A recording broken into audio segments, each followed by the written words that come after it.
Jaime Buzz's nod was stopped by uncouth laughter coming from the bed. Darren avoided any formal response. His eyes jeered over to Jaime's craze, pointing at the remains of a skeletal chandelier above her head. "Do you like it?" she said in a mocking tone. "If you like, I can make one for you. Or should I say from you?" She sat on the edge and shook her lace garment off her shoulders. Her taupe breasts sagged to her belly and her emaciated bone obliques tapered as a belt around her waist. Darren wasted no time and eye searched the human skull. A 5-inch obsidian arrowhead was clutched in its teeth. "Patreus, my beautiful captain, say share to our guest. You know, Darren, he hates any man in my quarters, always looking down on them." Her Greek accent and body type made her appear as a mythological creature. From the waist down, she appeared as a spinning top made of flesh, until she spread her legs in 2 right triangles. Below her angled toes, centuries of dried blood from her macabre slum parties. "Tell me, handsome, who are you really?" She winked coquettishly. Bye you bitch. We're not gonna do that. Keep your eye twitching to yourself." Jaime took a step forward and held his arm out in front of Darren. "Number 1, you're in the presence of the Lord of the Jungle, heir to the House of the Blood of the Sun, warlord of the lineage of Inuwat, second primal Lord Zillapochli himself." He raised his voice at the last sentence. He stepped into his ambassadorship with conviction despite being half drunk in a neon fluffy pink miniskirt. In heels, Jaime was a definition of an indomitable African goddess, or even his candomblé saint he was often talking about, Oshun. "Ah," she sniffed her voice. "So, you've come to kill the monster, is that it?" "My executioner finally arrives, Patreus." There was a deafening silence in the room as Darren pulled the baton from the back of his evening jacket and let it drop swiftly into his palm. "You call me a murderer? Well, here I am, your highness. But who will slay you when you are done with me?" She stepped from between the curtains and stood only a few feet away from her intruders. "Listen very well. Everything I have done has been to survive. You dare sit and judge me as if you know anything about me." She walked over to a crystal decanter and poured herself a milky substance. Her toenails clicked equivalent to the sound of Jaime's heels. "And you? Will you be the jury to decide my fate?" She drilled into Jaime, whose face was filled with disgust and hatred. "I'm calling it like it is, ho!" Jaime put his hand on his hip. "Enough of you, of this!" She slammed her glass onto the metal tray.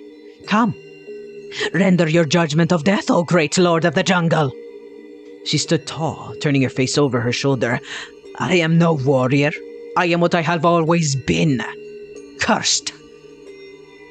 Darren, who was usually oblivious to women's emotional state, saw a woman, and not a disfigured killer cursed by her father. Justice without mercy is no justice at all. Anyone who comes to me, I will never turn away. That's what you said. The choice is yours, Darren. He remembered Judge Ruth and Yeshua's words. Justice without mercy is no justice at all. Justice without mercy is no justice at all, Darren whispered under his breath. He gripped the end of the handle and let out a long sigh. "Listen, lady, I don't remember who I was, or who everyone tells me I am, and yeah, it scares the shit out of me. I've never hurt anyone, but I did, tonight, to get to you. I choose mercy for you, and yeah, that might bite me in the ass later. Just like you made a choice a very long time ago to let those children live, didn't you? To give them a life." He held the Maquito in his hands loosely before letting it drop on its head like a cane. "Yeah, you tell him, Papi." "What the hell, Darren? Look around you. Look what she's turned these people into. You can't be serious right now." Jaime placed his hand over Darren's shoulder. "Jaime, trust me." He gave a quasi-smile and turned his attention to his enemy. "Ruach, I need your help. Gladly. An iridescent glow emanated from under Darren's suit cuff, startling her towards the corner of the room like a mouse. She hid herself behind the dresser, expecting to be burned alive by the golden fire from his hands. Instead, the hologram of a 30-year-old man wearing a me'il, a Middle Eastern tunic, appeared before her. This time, Yeshua was in a long purple and blue robe which fell to his knees. It had fringes on the bottom and tiny bells that made no sound as he walked towards the pale lady. "Do not be afraid, Akali of Crete, daughter of Mekeli and Totek." She dared not raise her head. How could she? And when a white scorching bird hovered behind the man whose voice carried indomitable balance of undoing and creation. Is that my name?" she asked as if wounded. The seductive tones she had used with Darren became those of a scared child. The room became brighter and illuminated the red walls in a manner that caused the smell of roses in their first bloom, removing the stench of her past. Akali's hands crept onto the night table as she maintained her fetal position, unable to move.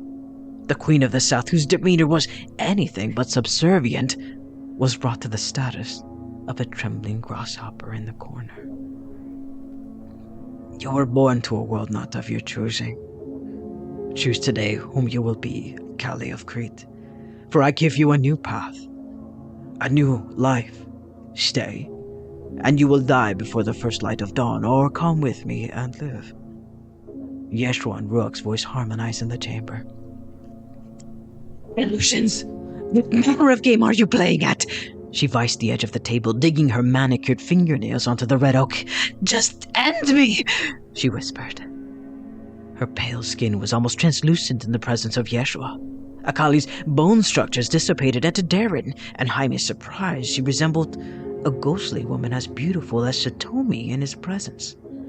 The genetic traces of her birthright to Totek, the Void Prince, was nowhere to be seen. "I've done unimaginable things, nearly 6,000 years, she cried silently. "I tire of this, of the suffering, of the endless blood cycles. If you are dead, sir, then I welcome you, for the gods know I have tried." "I am life, and death is under my heel, Akali. I hold its mortal reins." "If I don't feed you, you cannot begin to conceive of the sickness like daggers burning, cutting, searing the already carnage of cankered pain within me." She struck her chest. 6,000 years of this, she howled. "Come towards me, Akali. I will not hurt you. You've my word, and that is sacrosanct." He stood motionless. "Can you be brought to sanctuary, Akali? Do you even want to? Or do you desire death?" he asked, knowing the answer. With a wave of his fingers, the illumination surrounding him vanished and concentrated itself to a single flame that Akali was enamored with. An oil lamp made of jasper flickered into her view. It was warmth, unlike any fire she had ever sat before. It was unimpressive in size, yet she felt as though she was being cradled in warm blankets, and the afternoon sun kissed her hair.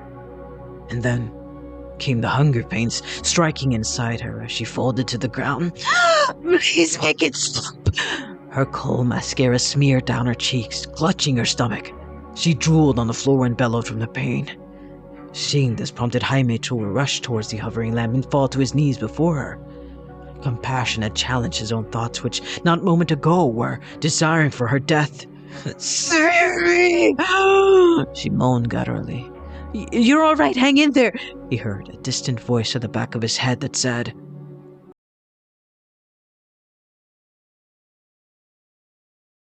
He heard a distant voice at the back of his head that said.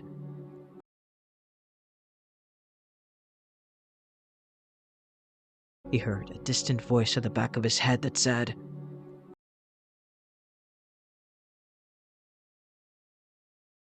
He heard a distant voice at the back of his head that said. "Is this mofo just jacked in the box his ass out of there?" Darren screeched. "Beloved, I must take her with me. I trust you can destroy this creature." Once I reside in her, he will never again take her body. Until we meet again, little brother. Yeshua smiled tenderly before his hologram and Ruach rushed as a wave into the body of a vegetative Akali, disappearing as breath through her mouth. Hold, guys, please. How are you guys liking it so far? Yeah. Hold, please. I need liquid.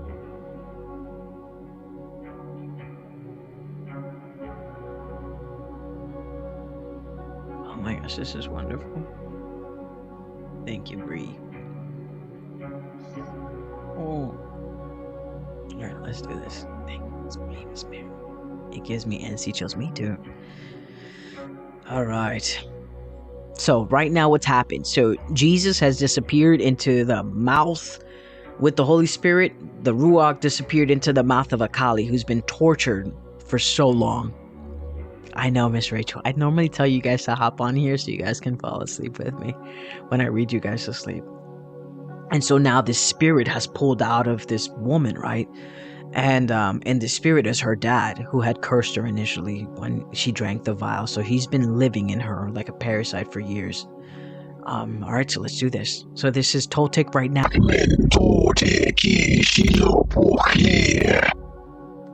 Toltec rattled.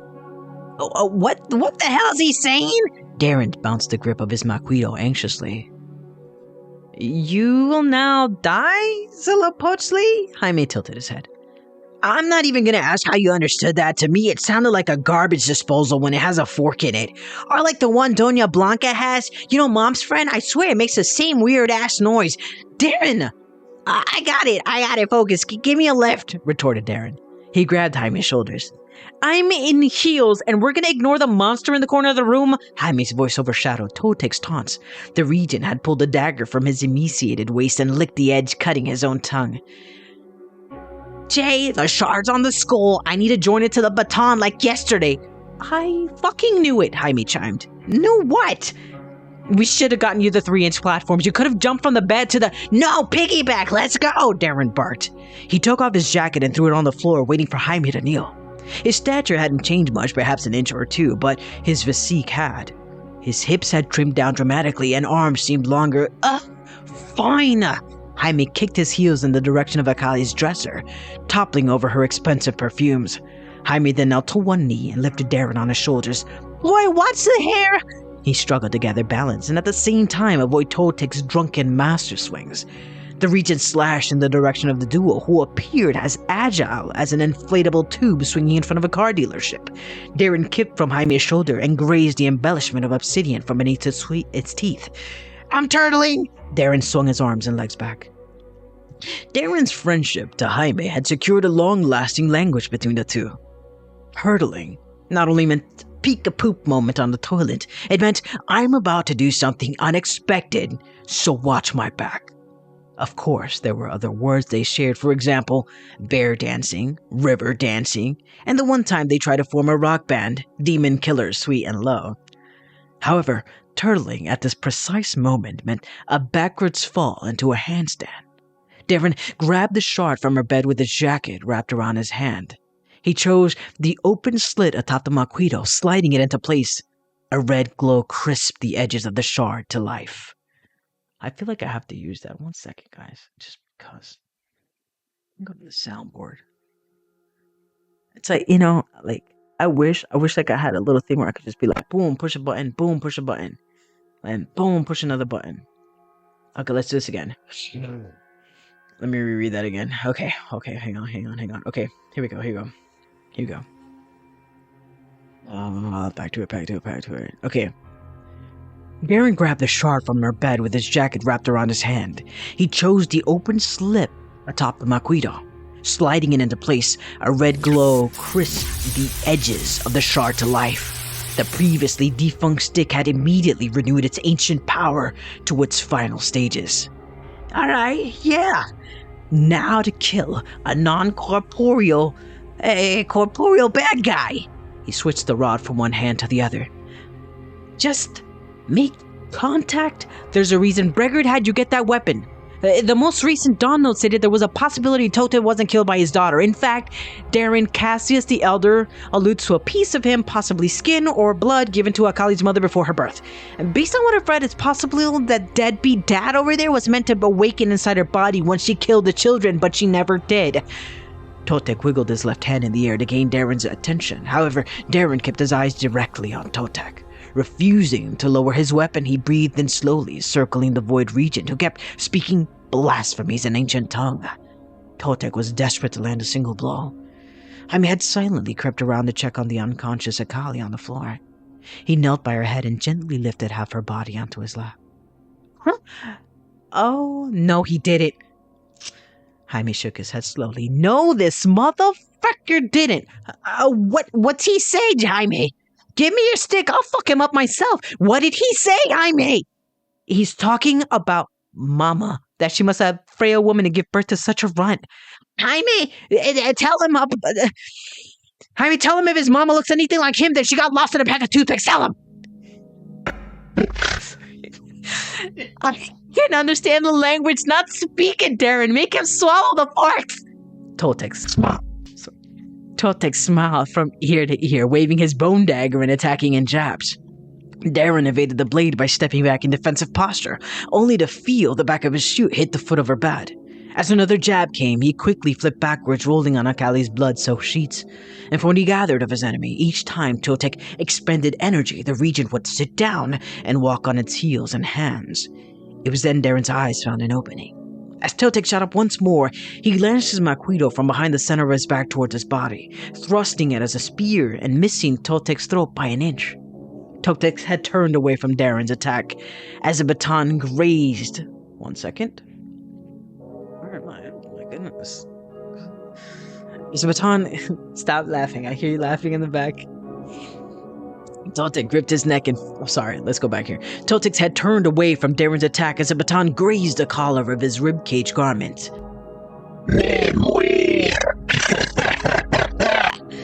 He erupted in gargled laughter. He said you missed! Totek suddenly gripped his neck and fell to his knees in a tar maelstrom that surged around him. The blade in Darren's maquito had shifted counterclockwise to compensate for the miss, as if a chainsaw had been triggered to reverse. The back of Totek's neck was the first to feel the serrated edge of his obsidian shard, slicing through the necrotic tendons in his neck, and midway into the left side of his throat. He was partially decapitated. His head flopped to one side as the blade collapsed into its original position as a spearhead. Human arms covered in tar oil. Hold, please.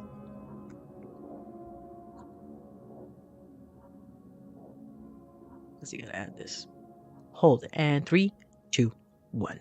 Human arms covered in tar oil and flames dragged Totek downward into a spinning, viscous substance, leaving a powdered ring of blood and ashes. That's that! Darren shook the sweat from his hands and grabbed his jacket from the floor. She was in pain for 6,000 years, damn it. Jaime grabbed the rug and covered her anamorphous body. Look at her fish scales, Darren. They're fading. And her skin, it's becoming more human. Jaime lifted Akali on the bed and brushed her silk hair from her face. If anyone understood her deranged love of addiction, or what it felt like to be fatherless, motherless, to feel alone, it was him. I mean, we can't go back through the club. She's got to have another way out. I've seen it in the movies all the time, Jaime nodded. Every nemesis always has a way out. Come to think of it, she was talkative in this area. He pushed the nightstand, revealing an open passageway into a lower level. She could have left at any moment, Darren. But she didn't. They carefully wrapped her in two-toned ombre drapes, lowering her down through the manhole and into what they thought it was a sewer because of the smells and sounds of flowing water turned out to be a dried prohibition tunnel from the early 30s that led to a water jam. The rung of light bulbs flickered above them, drawing their attention to the way out. Darren held her in his arms as Jaime walked down the steps. He felt compelled to carry her alone in his arms, and so he did. She sure does. She loves sushi. I know, right? Thank you for following, Aubrey. She looks peaceful. Yeah, buddy, in through the mouth, Jaime. Darren observed the dry mascara around the side of her eyes and the sweaty hair that clung to her cheeks. He felt the warmth of Akali's cheek on his skin and the light breaths from her nostrils as they skirted up his pectoral muscle to include a tempest of storms that beat through the side of her ribcage and onto his stomach. Jaime walked in silence beside them. He noticed the drape slipping from Darren's arms onto the floor right around the time they arrived at the end of the incline, covered in vines and bushes. It was an intelligently built escape. A concrete tunnel directly below the building, leading to the water's edge with steps into the main parking lot. They loaded her gently into the trunk and met Bregard exactly where they had left him, behind the antique shop. He sat on the cement stoop as an expressionless gnome with his eyes calmly shut, holding silver beads in his left hand. "Where is she?" Bregard opened his eyes and tucked the beads into his coat jacket. "In the back, in a coma." Sorry, that should have been Jaime. "In the back, in a coma." Jaime adjusted the rearview mirror. He'd taken off his wig, drove barefoot and shirtless by the time they reached Packard. The heat of Louisiana was nearing the 90s that evening. "We need to make haste to the safe house. Once they realize their regent is gone, there'll be an undoubted vie for power in the region. Zaire, the unscrupulous, will wake before the next blood moon if he doesn't censor. And when that happens, let's just say we need to be in Catriona or in the jungles of Nicaragua. Darren needs at the bare minimum 3 shards before declaring a Korakuda. With those 3, he can challenge the twin deities and even Zaire himself." "How many of these shards are there, Bregard?" Darren twisted his torso and unlocked the backseat door.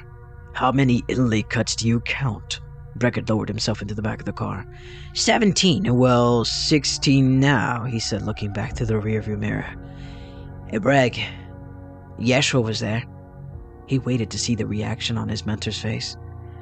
"I suppose outliving your closest friends must take an emotional toll. I don't know what I'd do if..." He looked over at Jaime, then back at the rearview mirror. It was clear the mention of Yeshua's name held more than just emotions for Bregard. His eyebrows softened at the name. Why wouldn't they? It was 2,000 years of unspoken stories, memories, and peculiar friendships, picked up throughout the years. In the short span of getting to know Bregard, no deeper love existed for him, except that of mentor and lineage child or mentor and acolyte.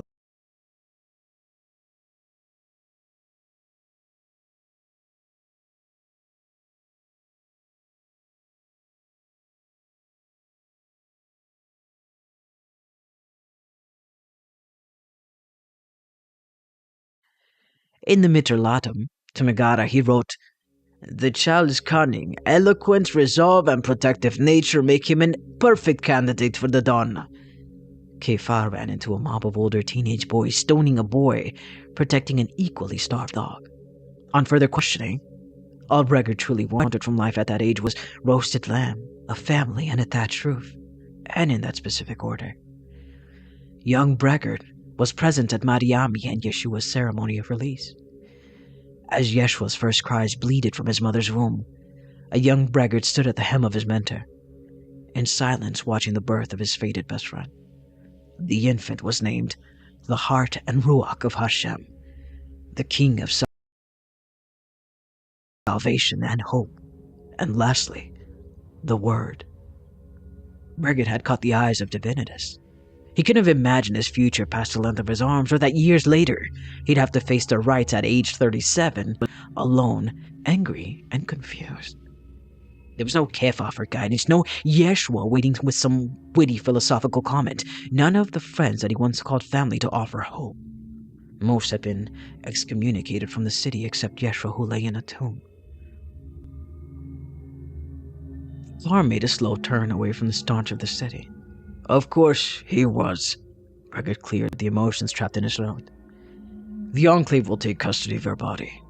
He shifted his body to the trunk of Lucinda and saw Akali's calcified scars on her wrist with each passing of the light through the back window. "As I live and breathe, Darren, Yeshua won't leave her in pieces. He'll remain beside her even in the depths of her own personal Sheol.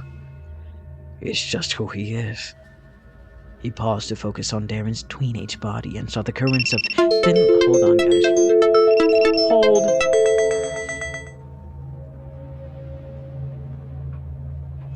Chapter's almost done. Hang tight.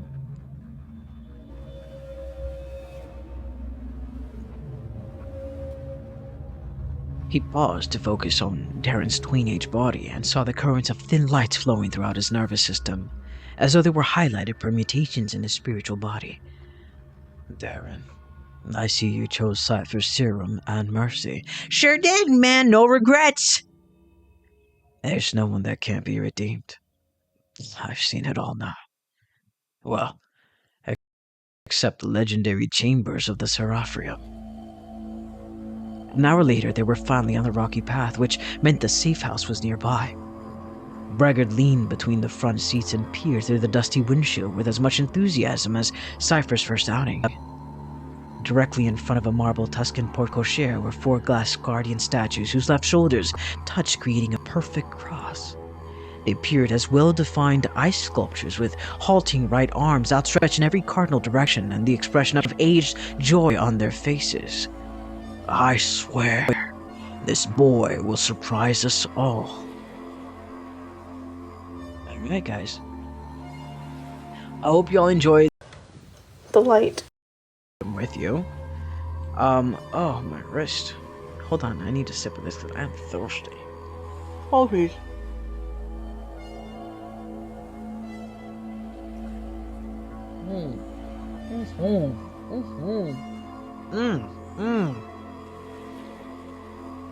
That's good. Anyways, guys, I hope you enjoyed tonight's evening. That's pretty much it for today. No, Miss Bree, thank you so much for hanging out and listening to the readings. I love getting new people in here. So it's important for me to get you guys in here so that way, again, let me explain something to you. With book readings, you guys all come from different backgrounds, right? Every single one of you has different experiences, different biases on how books are meant to be read, so it's always good to get feedback, right? I'm so sorry I was late. No, hi, thank you, Miss Mary. Thank you so much for that. No, Lunchbox, it's not that you were late. You're fine. I started today's reading literally at what, 8:30 or 8:15. 8:15. I started today's reading at 8:15. Typically, I come on here at 9:30, which you guys know. 9:30 is like my go-to time for this, but yeah. It was important for me to kind of do that. That picture's so powerful. Thank you for spending time with us. No, Miss Rachel, thank you so much. Yeah, so the next chapter after this is Marina Dunois, chapter 27. So in chapter 27, they go on an incredible voyage, right? So they hit the Black Sea. They have to leave the United States because now that the Queen of the South is essentially, she's not dead, but she's not alive, and she's no longer feeding the regions that are right now in like this special stasis, right? She's not providing them sustenance or anything like that. They're gonna wake up wanting to find out what happened to the Queen of the South, right? Or what happened to Akali. So the problem with that is Darren is not ready to fight. He's not ready to do battle one-on-one with these region archons because they're so powerful, right? So yeah, so, and as far as Miss Bree, chapter 27, we can totally hit up. Let me see, what's our time frame today? Thursday. We might be able to do it Thursday night. I'll keep you guys informed. I'll post something on the TikTok channel. If you guys do not follow me, go ahead and follow me on my Instagram. If you're not following me on there, please, under Milagros Ocampo, just follow me on there. And that's pretty much it. But again, hopefully you guys enjoy that. So Miss Mary, I'm already working on book 2. And there's actually, I have planned for Darren's story, I have planned 3 books for his story. So it's the chapters themselves. There are so the first book has my writing, you have no idea. Because it's very unorthodox. It's not in the style of the way that, like the populists write it. So it's always good to hear somebody else that can read it and understand me and understand what I write, so I appreciate that.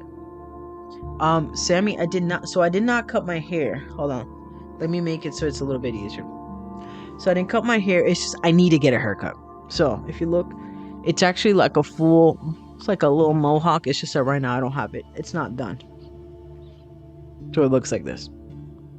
But this part typically is shaved on the side. So it's like a sunburst mohawk. It's just that I haven't gone. But I'm gonna go this weekend. It is, Miss Rachel. It is. Thank you, Lunchbox.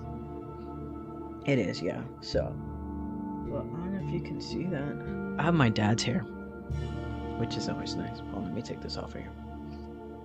Hold on. Okay. So, a bit this way. But, can you see it? So, I gotta get it cut. But anyway, yeah, so when it's ready, I will let you guys know. Trust me, you guys will be the first ones. We'll have a little release party over here. So I'm looking forward to that day when it is finally fully released. So, but you guys have a good night. Have a beautiful evening. It's like dark hair, but I'm getting white hair. I was talking today. I'm getting white hair, and it's like, it's a lot of white hair. Which I get it, I'm 40, but still. I guess at 40 is when you start getting it, so. Alright, guys. Have a wonderful night. I love you guys. Take care. And again, thank you so much for hanging out. And we'll read, I'll leave this saved here for chapter 27, Marina Duma. So. Alright, guys, good night. And thank you to my moderators for being in here. Jojo, I appreciate you. Monica, I appreciate you. Hennessy, appreciate you.